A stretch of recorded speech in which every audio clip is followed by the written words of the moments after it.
am, as promised, down by the river. It's a beautiful day for a walk.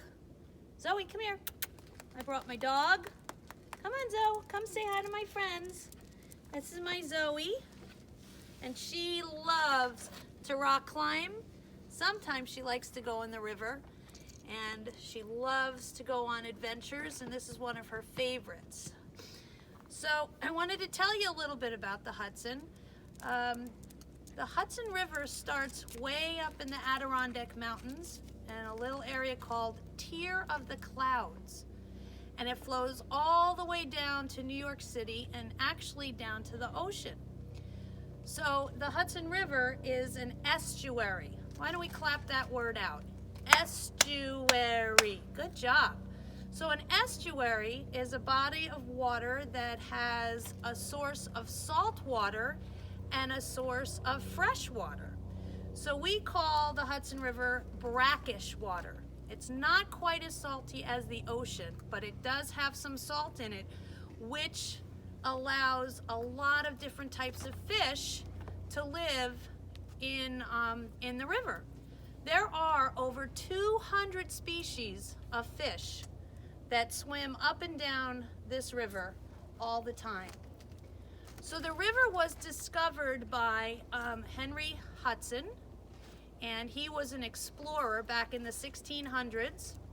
And the river was named by the Indians, and the name meant the river that flows both ways. Because the great thing about the Hudson River, the thing that makes it so special, is it can flow south and it can flow north. So you can watch the tides change in the middle of the day and actually see how the river changes direction. And I've been out kayaking on this river, and sometimes the kayak's really easy to paddle because the river's going in the direction I'm going. But if I've turned around and I'm headed the other way, oh boy, is it tough to get back up the river.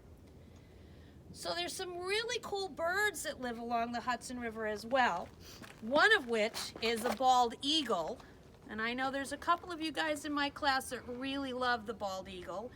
And that is our national bird, actually. And they live all along the Palisades, all the way down in the tops of those trees. And there's also peregrine falcons that you can see along the Hudson, as well as so many other bird species. Now, because the Hudson River is an estuary and has some salt water in it, you can actually find seahorses here in the Hudson River. Now, the seahorses are found around the shallow edges of the river, and they can survive because the river has salt in it. There are lots of little inlets all the way down and all the way up. So they have a place where they can hide out and they can grow. There's also oysters in this river.